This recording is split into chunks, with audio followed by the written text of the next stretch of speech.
Vous-même et 26 autres personnes avec le parti, vous êtes renvoyés en correctionnel dans l'affaire dite des assistants parlementaires au Parlement européen. Je rappelle que l'enquête a débuté en 2015 pour suspicion de détournement de fonds publics dans le but de rémunérer des assistants qui travaillaient pour le parti selon le parquet. Le procès aura lieu en 2024. Dans quel état d'esprit êtes-vous ? Je ne suis pas particulièrement étonné de cette décision, puisque le parquet est cohérent. Il va dans un sens que nous contestons par ailleurs, avec une analyse juridique que nous contestons également, mais qu'il a appliqué à M. Bayrou, qu'il appliquera très certainement demain à M. Mélenchon, ce qui fait que l'ensemble de la classe politique sera donc traîné devant un tribunal correctionnel. Nous expliquerons d'ailleurs au tribunal les raisons pour lesquelles nous contestons formellement les accusations qui sont portées et qui ne sont que, en réalité, le copier-coller de la vision du Parlement européen et de ses technocrates. Vous avez l'air plutôt confiante. On dirait que vous attendez ce rendez-vous pour vous expliquer et en tous les cas présenter vos arguments. Ah mais bien sûr, je suis confiante sur le fond. Je suis aussi confiante par ailleurs sur la forme que la procédure a prise, car il y a eu de multiples violations des droits de la défense au cours de cette procédure, dont nous n'avons pas pu nous plaindre, car ce que très peu de gens savent, c'est que l'Union européenne, qui donne des leçons de respect des droits de l'homme à la terre entière, eh bien l'Union européenne a toujours refusé de signer la Convention européenne des droits de l'homme. Alors même qu'elle avait pris cet engagement dans le traité de Lisbonne, l'Union européenne, au moment où nous nous parlons, n'est pas signataire de la Convention européenne des droits de l'homme. Oh, ça n'est qu'une des multiples hypocrisies de cette structure. Est-ce que vous, Marine Le Pen, est-ce que vous voyez dans ce renvoi en correctionnel une forme de justice politique ? Vous parliez de François Bayrou, de Jean-Luc Mélenchon. C'est ce que disent certains responsables de votre parti.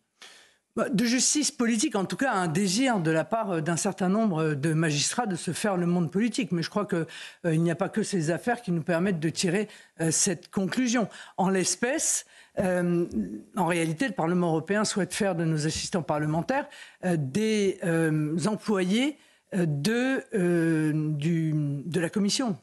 Ah ben justement, Voilà. Or, ce sont des assistants parlementaires, de parlementaires opposés à l'Union européenne. Pardon de faire de la politique et pardon de faire en sorte que nos assistants parlementaires nous aident à faire de la politique pour contester en réalité le fonctionnement de l'Union européenne. Mais justement, est-ce qu'on peut y voir aussi une tentative d'inféodation des partis, des nations aussi? Autrement dit, vous n'aurez pas le droit de mener votre propre politique si elle entre en contradiction avec l'Europe.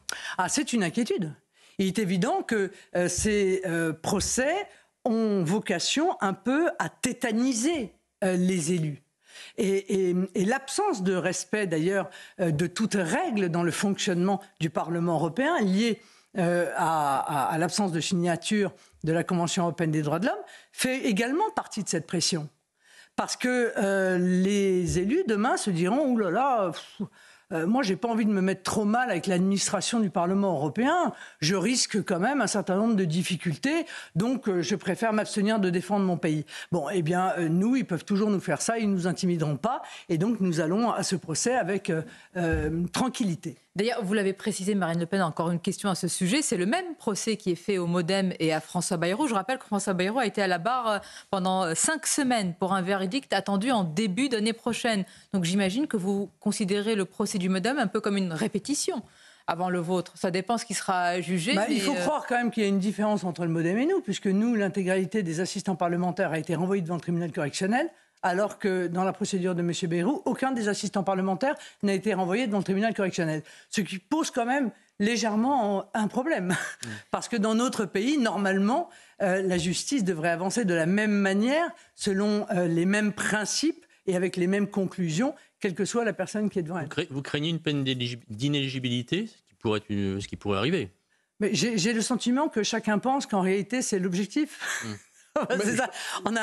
Comme tout le monde me pose la question, je me doute que chacun pense en réalité en son fort intérieur que l'objectif, ce serait de tenter de m'empêcher d'être présente à la future élection présidentielle.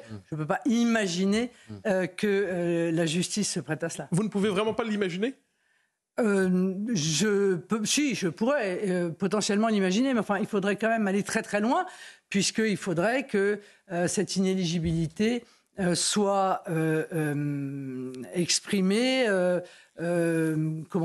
avec exécution provisoire, ce qui serait tout de même étonnant.